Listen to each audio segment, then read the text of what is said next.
ఇప్పుడు తెలంగాణ రావడం వెనక ఉద్దేశం ఏంటంటే, ప్రార్థనలో పెట్టండి.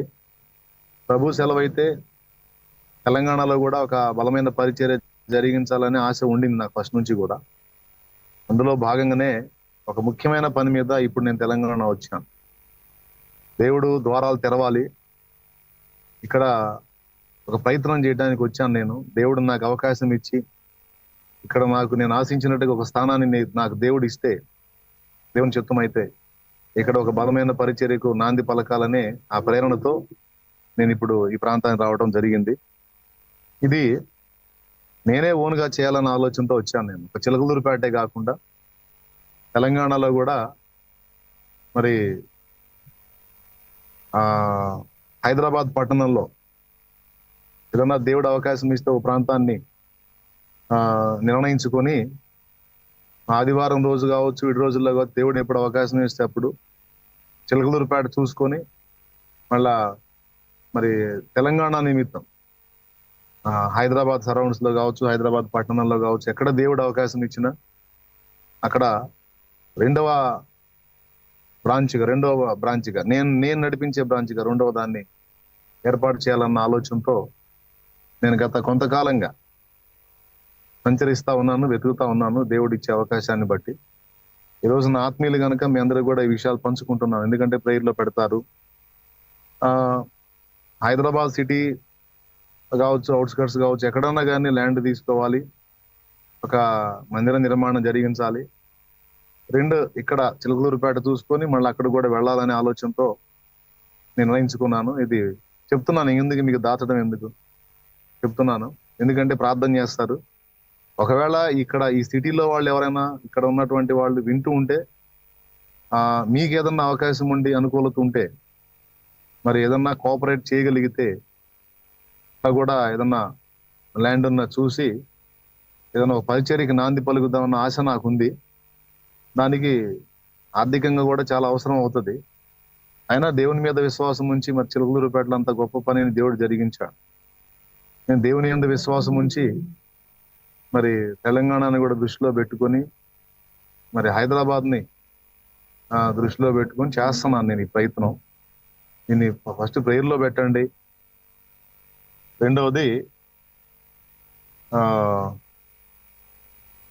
ఒకవేళ ఇక్కడ ఏదైనా అవకాశాలు ఉండి, అన్న ఇక్కడ ఫలానా దగ్గర మాకు అనుకూలంగా స్థలం ఉంది, మరి మీరే వచ్చి ఆరాధన నడిపించే పని అయితే ఇదిగో మేము చేయడానికి కోఆపరేట్ చేయడానికి సిద్ధంగా ఉన్నాం. మరి మీకేదన్నా స్థలం ఉన్నా, లేకపోతే మీరు ఆర్థికంగా స్థితిమంతులై సపోర్ట్ చేసిన మీ దమ్ము చూసుకోండి. ఇంకా టైం పోనీ దలుచుకోలేదు. తెలంగాణలో కూడా మరి పరిచర్య జరగాలి. ముఖ్యంగా హైదరాబాద్ సరౌండ్స్ లో ఏదన్నా ఒక చోట దేవుడు అవకాశం ఇవ్వాలి. అది ఖచ్చితంగా మీకు ఏదన్నా అవకాశం ఉంటే అది కూడా తెలియజేయవచ్చు. నేను ఇది మళ్ళీ కూడా అనౌన్స్ ఇస్తాను. నేను ఏదైనా కోఆపరేట్ చేయాలనుకున్న వాళ్ళు చేయొచ్చు. హైదరాబాద్ పట్టణ వాస్తవ్యులు, హైదరాబాద్ లో ఉండి నన్ను ఫాలో అవుతున్నటువంటి ఆత్మీయులందరూ కూడా ఈ విషయాన్ని ఒకరితో వాళ్ళు పంచుకొని, శాలేమన్నా రెండవ బ్రాంచ్గా అన్నయ్య హైదరాబాద్ వచ్చి ఆయనే పరిచర్య నడిపించాలన్న ఆలోచనలో ఉన్నాడు అనే విషయం ఒకరితో ఒకరు షేర్ చేసుకోండి, మన వాళ్ళందరికీ తెలియజేయండి. ఆ విషయంలో ప్రార్థన చేయండి. ఏదన్నా అవకాశాలు ఉంటే కంఫర్ట్ గా ఏదన్నా ల్యాండ్ ఉంటే, అంటే ప్రజలు రావడానికి మనకి ఎలాంటి డిస్టర్బెన్స్ లేకుండా, అంటే ప్రజలు రావడానికి కొంచెం సౌకర్యవంతంగా ఉండేటట్టు. ఇది డైరెక్ట్ గా నేనే ఎవరినో పంపించటం కాదు, సేవకులు చాలా మంది ఆయా ప్రాంతాలకు వెళ్తున్నారు. నేను రెండవదిగా ఇంకో చోట చేయాలనుకున్నాను. వాస్తవంగా ఇంకో ప్రాంతంలో అనుకున్నాను, కానీ దానికి నేను లేకపోయినా ఎవరైనా వెళ్తారు, కానీ దీనికి మాత్రం నేనే రావాలనుకుంటున్నాను. ఇది ఫస్ట్ ప్రేయర్ చేయండి. తర్వాత మీరు తండ్రి సన్నిధి పరిచర్య హైదరాబాద్కు రావాలనుకుంటే ఖచ్చితంగా మీరేం చేయగలరో, మీరు ఏ విధంగా కోఆపరేట్ చేయగలరో, ఇక్కడ అంటూ పరిచర్య స్టార్ట్ అయిందంటే ఇంకెలాంటి డిస్టర్బెన్స్ లేకుండా అది కంటిన్యూ అవ్వాలి. మధ్యలో కొంతకాలం చేసి ఆగకూడదు. అందుకని టైం తీసుకున్నాం. ఎప్పుడో వచ్చేవాడిని, అన్ని విధాలు ఆలోచించి టైం తీసుకొని ఇంకా దేవుడిచ్చిన సమయం ఇప్పుడు ముందుకు వచ్చిందని నేను ఇక అందరికి ప్రకటిస్తున్నాను. ఆ పని మీదనే నేను దేవుని కృపలో వచ్చి ఉన్నాను నేను. కాబట్టి దీనికోసం ప్రేయర్ చేయండి. మీకు ఒకవేళ ఆర్థికంగా స్థితివంతులై మీకు ఏదైనా అవకాశం ఉంటే దేవుని నిమిత్తం ఏదన్నా మీరు చేయగోరితే తప్పకుండా ఉన్న అవకాశాలు తెలియజేయండి నాకు. పలానా దగ్గర ఎట్లా ఉందన్నా, మీ భూమి ఉంటే చెప్పండి, దేవుని కోసం కేటాయించండి. చాలా మంది మీరు వచ్చి పరిచర్య జరిపిస్తుగా మేము చేస్తామంటే మీకు చూడండి, ఆత్మలు రక్షణలోకి రావాలి. నా లక్ష్యం అదే. నేను మిగిలిన రాష్ట్రాలని కాదు కానీ నేను ఉన్న తెలుగు భాష, తెలుగు 2 రాష్ట్రాలలో ఇది నా భాష కాబట్టి, నా మాటలు నా తెలుగు ప్రజలకు అర్థమవుతాయి కాబట్టి, ఆయా పరభాషల్లోకి వెళ్ళేటప్పటికి దానివల్ల దేవుడు నడిపిస్తున్నాడు. కర్ణాటకలో కొంతమందిని దేవుడు ఏర్పరిచాడు, తమిళనాడులో కొంతమందిని ఏర్పరిచాడు, అట్లా ఇతర రాష్ట్రాల్లో కొంతమందిని కేటాయించాడు. దేవుడు నాకు అందుబాటులో తెస్తున్నాడు. ఆయా భాషలు మాట్లాడే వాళ్ళని దేవుడు నా ముందు నడిపించాడు, వాళ్ళని పంపించేస్తున్నాను నేను.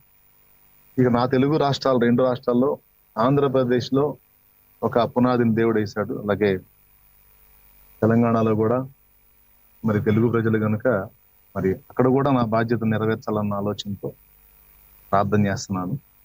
ఈరోజు ప్రయత్నం కూడా మొదలు పెట్టాను కొంతకాలంగా. కాబట్టి ఇది విషయం ఇది ఇంకెందుకు దాపరికం ఉన్న సంగతి చెప్పేశాను.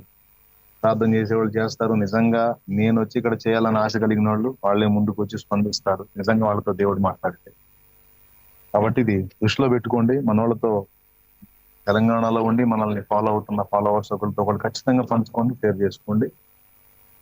ఆర్థికంగా స్థితిమంతులైన వాళ్ళు మీరు ఏం చేయగలరో, ఏ విధంగా తోడ్పాటు అందించగలరో నా దృష్టికి దాన్ని తీసుకొని రండి. తప్పకుండా ఫోన్ ద్వారా కాంటాక్ట్ అవ్వచ్చు, లేదా కామెంట్ ద్వారా కూడా తెలియజేయచ్చు. నేను అవన్నీ పరిగణలో తీసుకుంటాను. తర్వాత ఎందుకు ఇది చెప్తున్నానంటే, సమయం ఇంకా దగ్గరకు వస్తుంది, ఇంకా ఎక్కువ కాలం లేదు. అంతా 20 సంవత్సరాల నిడివి దాదాపు వేసే 2వ రాకడ ఎక్కువ టైం ఉన్నట్టు కనపడట్లేదు. నా అంచనా ప్రకారం అంతా ఒక 20-25 అన్నట్టు. అంటే పర్టికులర్ గా ఇతమిద్దంగా అదే అని చెప్పట్లేదు కానీ కొంచెం అటైనా ఇటైనా ఇంకా ముందైనా వెనకైనా అట్లా అనుకొని మనం ప్రయాణం చేయాలి. వాస్తవంగా సూచనలు కూడా అలానే కనపడుతున్నాయి కనుక అట్లా నేను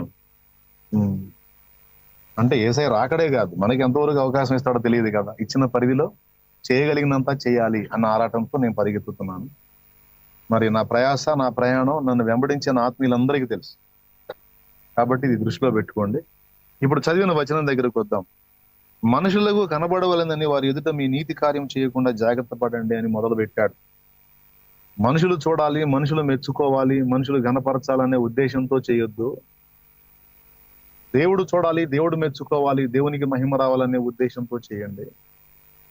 దేవుని మహిమపరిచే ఉద్దేశంతో మీరు చేసినప్పుడు ఖచ్చితంగా మనుషులు దాన్ని చూస్తారు అని మత్తయి సువార్త 5:15 చెప్పాడు. అంటే అక్కడేమో వారి ఎదుట మీ వెలుగు ప్రకాశించనియండి అన్నాడు. అంటే మీ క్రియలు చూసి వాళ్ళు దేవుని మహిమపరచాలి కనుక వాళ్ళ ఎదుట మీ మంచి పనులు చేయండి అని చెప్పాడు. మళ్ళీ ఇక్కడ అన్నాడు 6లో మనుషులకు కనబడాలని ఏది చేయొద్దు అన్నాడు.